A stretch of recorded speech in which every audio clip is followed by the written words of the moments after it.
Against all odds, it's still Martian Gothic unification. The game doing everything it can to stop itself from being completed.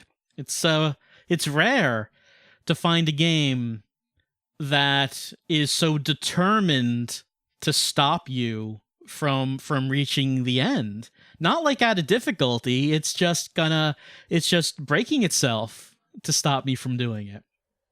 Okay, so last time we were not able to finish the game because Karn wasn't able to leave the spaceship.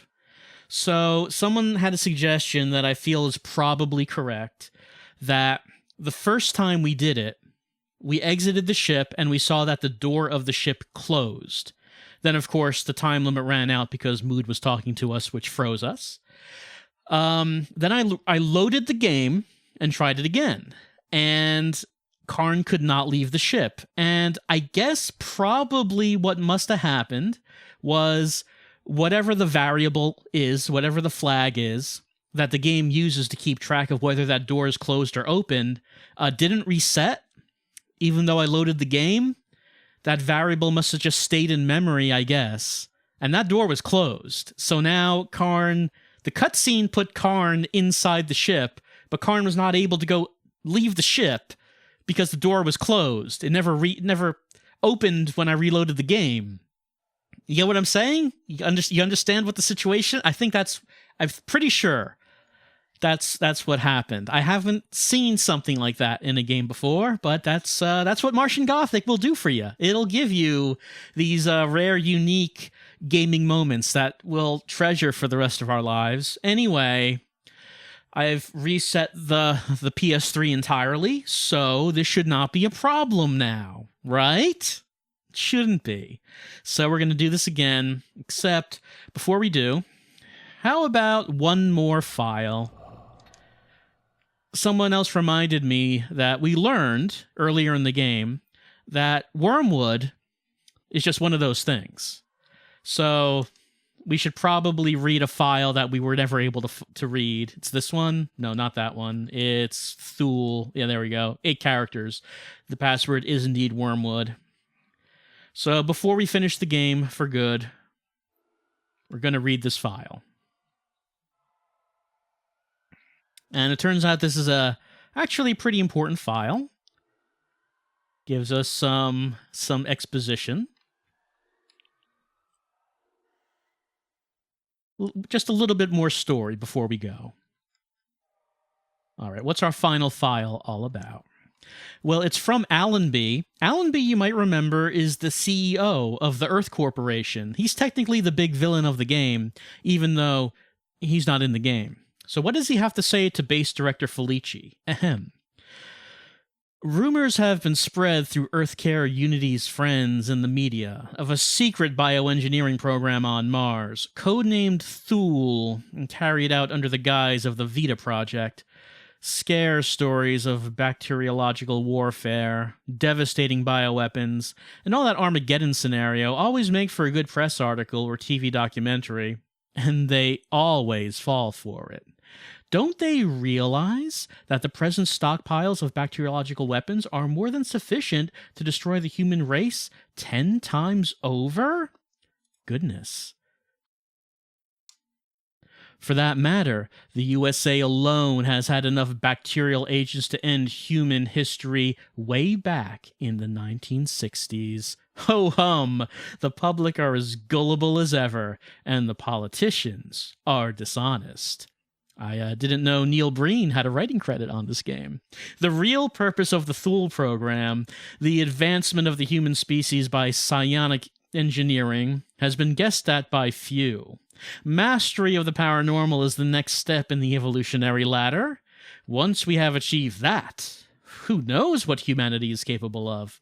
It may even be possible to separate consciousness from the body and rove the universe by thought alone. We could learn the secret of immortality.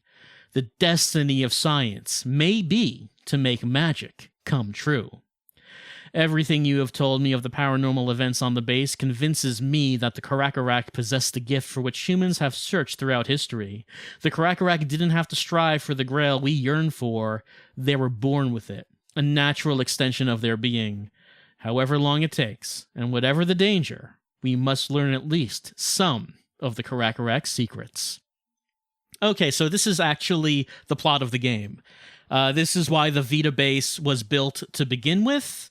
It's this, to achieve the unachievable, to go beyond humanity, to evolve and become immortal thought beings that rove the universe. It sounds all right, if it was possible to achieve, but this is what they were doing. And like most of the crew of Vita base did not know, only very few people knew.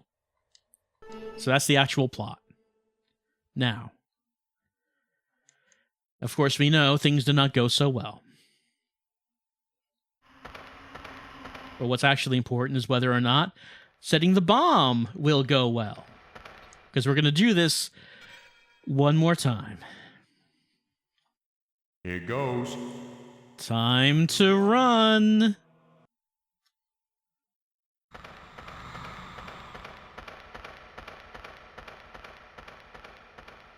I'm glad that the game does automatically bring the other people to the escape pod.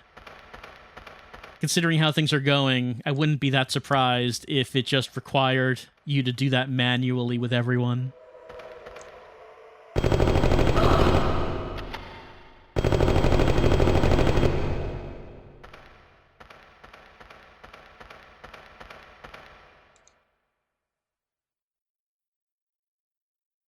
Yep, don't forget her.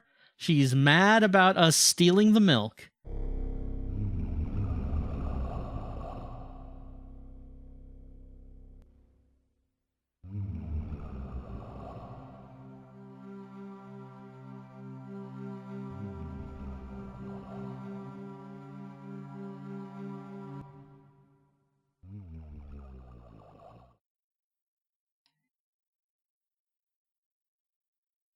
It comes and goes like... Is it Flesh or Phantom? Who knows?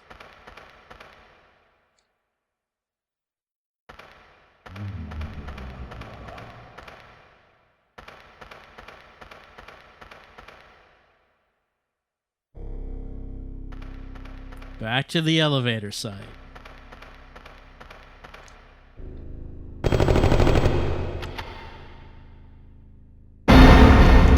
Let's get bitten one more time, why not? It's fine. It's all fine.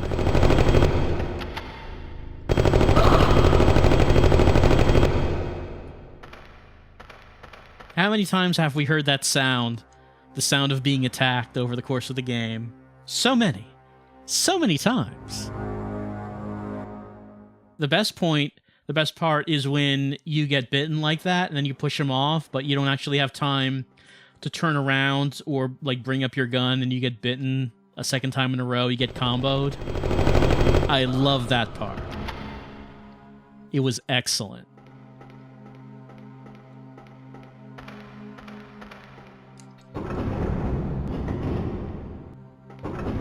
Once again, we run to the escape pod in almost dead silence.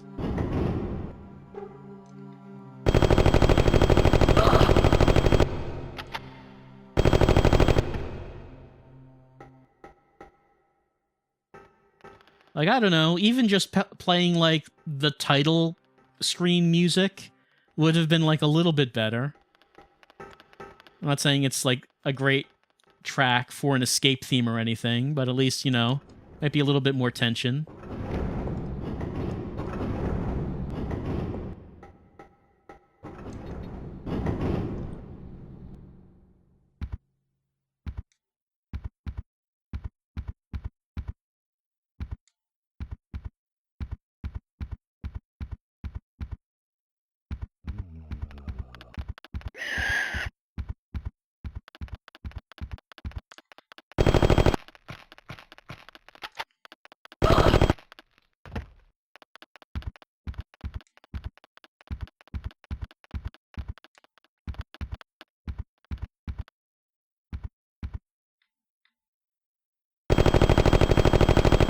And that's the final boss.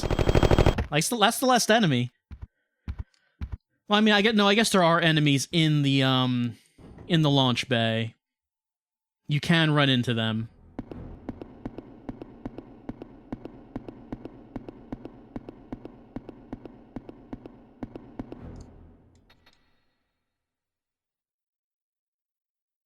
Hey, are we cured? Looks like it. We're standing right beside each other and nothing. Right next to each other and not clumping. You two can't. Would have been a bad time to realize that the serum didn't work. Commencing launch sequence. Primary ignition sequence engaged. Okay, like I said, the PS3 was reset. So the door should be open now. Hello, I'm overriding this paltry onboard computer to deliver... And we do know that we can just stop Mood from talking. We can skip the dialogue. Overwhelmed by molten lava. When she if she starts talking in, what, 35 seconds? Has become disconnected from the infomesh system. We should be able to get to that before then, but Only. if we don't, we can stop her from talking instead of Override lever and having her continue to talk and just freeze us in place. throw the lever Why? What was that? Is that like a joke? before the shuttle takes off. I don't know why they did that. Okay, there it is. No argument about who's leaving. It's Karn. Okay, he is leaving. The door is open. The door will not... See, the door closed? That's what the problem was. The door closed. Oop. Let's get bit. Yeah, that was the thing. The door closed, and then when we reset, we tried it again. It was still closed. I think this is it. Nope, I still have time, Mood. There we go.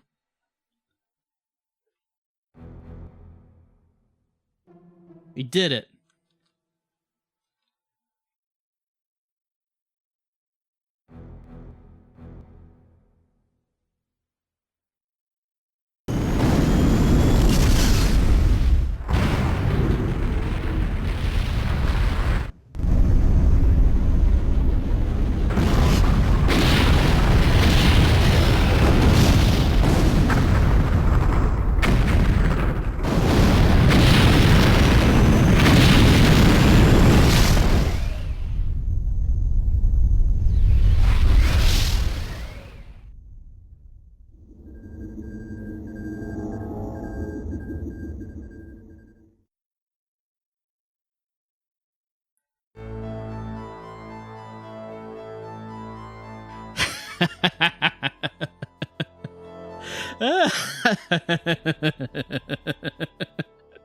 The end. There we go. We did it. We finished. We finished Martian Gothic Unification. Mwah. Mwah. You can't see it, but I'm doing the chef's kiss. That was only the most appropriate ending that could have been had in Martian Gothic. Like a 15-second video, and there was not even a credit roll. Mwah! Mwah! There was no possible way that this game could have had an ending that was more deserving for Martian Gothic. I'm just going to leave this on the options screen so it doesn't go to attract mode. So yes, that is the ending to Martian Gothic. And, we really don't need to keep hearing the title theme. It's probably fine. So, my understanding is that this ending was cut off a little bit for the PlayStation version. For the PC version, apparently there's a monologue by Mood afterwards where Mood is still alive. Like, somehow she becomes the bodiless being that Allenby was talking about in his file. Like, I don't know how an AI survives after the computer has been destroyed, but apparently she does, and now she has become like a cosmic being who is going to stay on Mars to look after things, to make sure that the Karakaraka don't rise again. Even though I would assume that the Sovereign was destroyed by the lava. That's apparently how... And then I guess that there is also a credit roll after that, which this game doesn't have. This game has no credit roll. It would be funny to think that this has no credit roll because no one actually wants to be credited, but that's probably not the case. What probably happened was this game had to get out the door. This game has to be shipped. No, it has to be shipped now. Right now. No, not tomorrow. Not the end of the day. This game is getting shipped right now. No, it doesn't matter if the end of the game is bugged. It doesn't matter if you don't have the ending complete. It doesn't matter if you don't have the credit roll yet. This game has to go now. It's probably the explanation for a lot of what happened in this game. I'm going to assume that.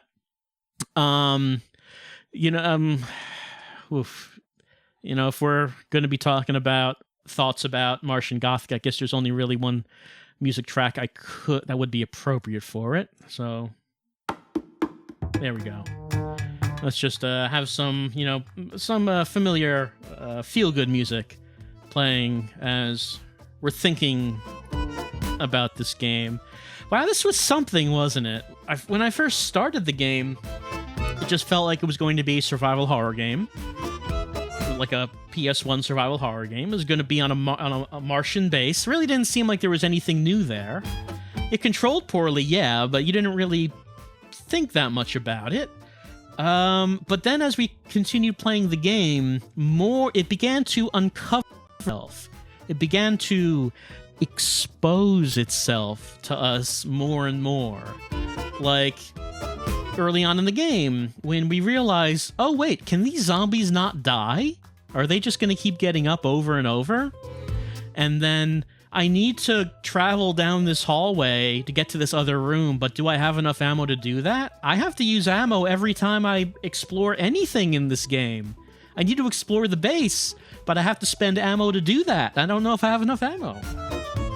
And then, don't get the characters too close together or it's an instant death. And then, oh wait, more and more zombies are getting up. So that means that the safe places that we have in the game, there are less and less of them. I need to find a place to store this character, but I can't do that because now there are a lot more zombies and monsters around, and it's like now a real thing to have to try to find a safe place for everyone.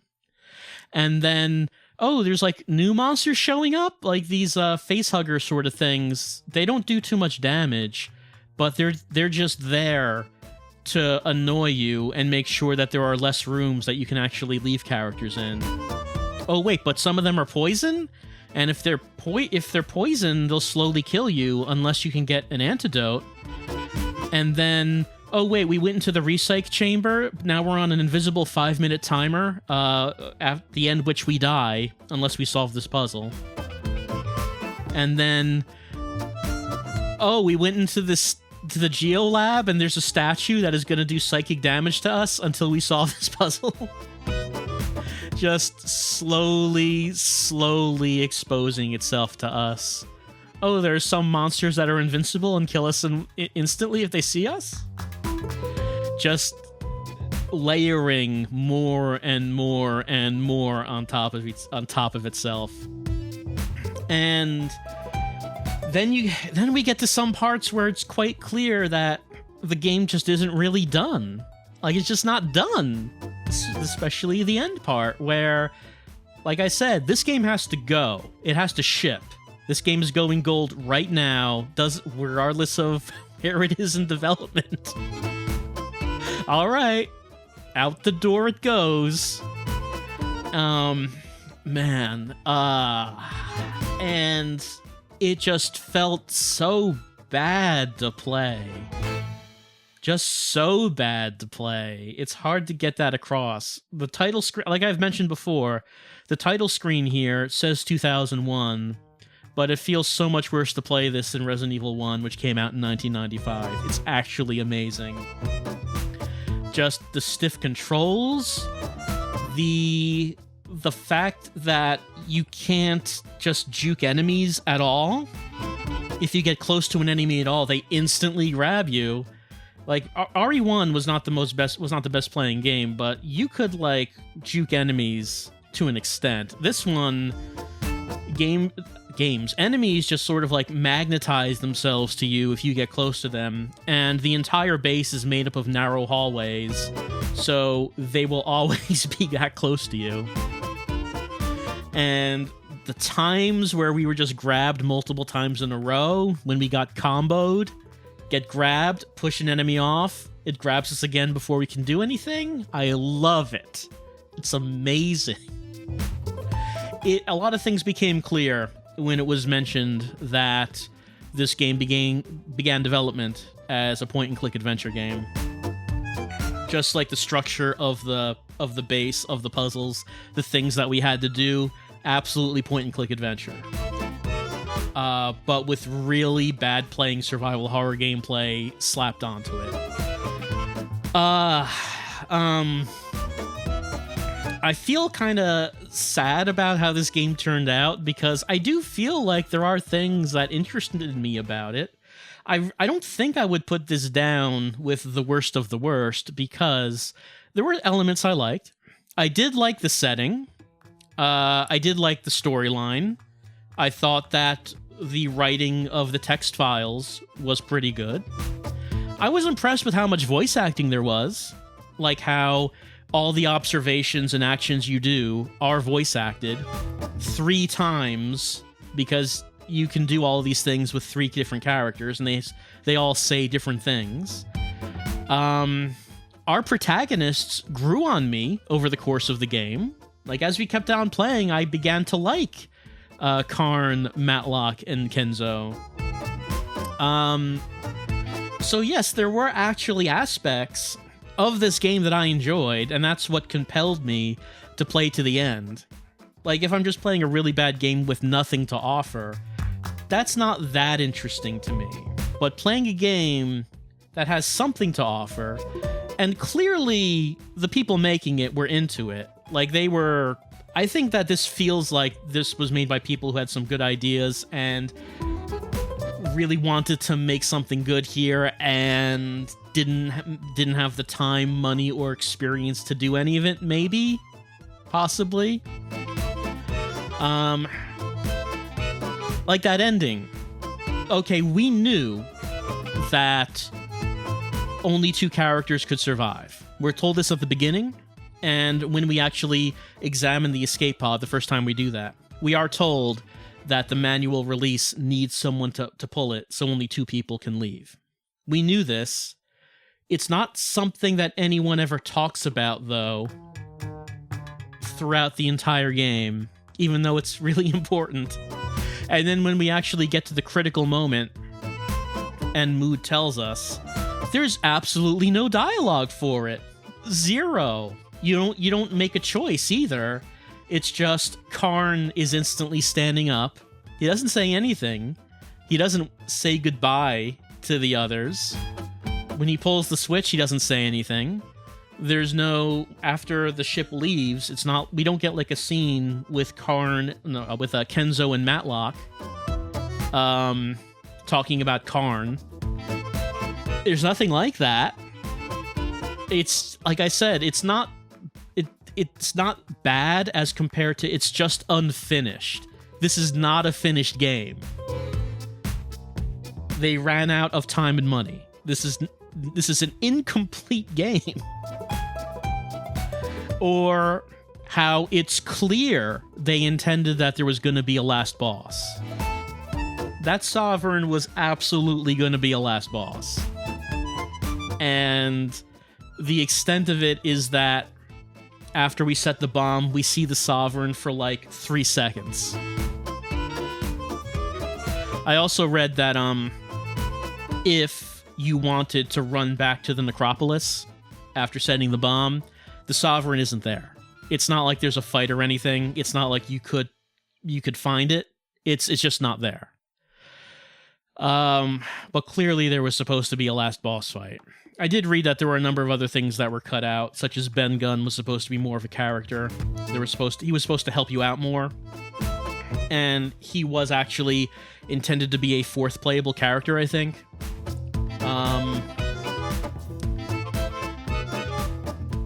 Yeah, just a lot that was unfinished. I feel like I feel like if this game had better gameplay, if it just felt better to play, even if that was the only change, this game might be remembered as a hidden gem. But, oh man, it's so miserable to actually play. I mean, there are other things that really could have been improved, like camera angles. Bunch of times where there were camera angles where they were there just to make it so we couldn't see something important off the screen, like the Trimorph running at us. Which way is the Trimorph coming at us from? Could be either way. Who knows? Or like when I would walk off a screen and the background just wasn't changing. It just stayed there and I wasn't on the screen anymore. Because I didn't walk in the right place to change the background, I guess. Or, of course, enemies standing in front of the camera. The most lethal tactic that the zombies had. Block the camera so I cannot see what's happening.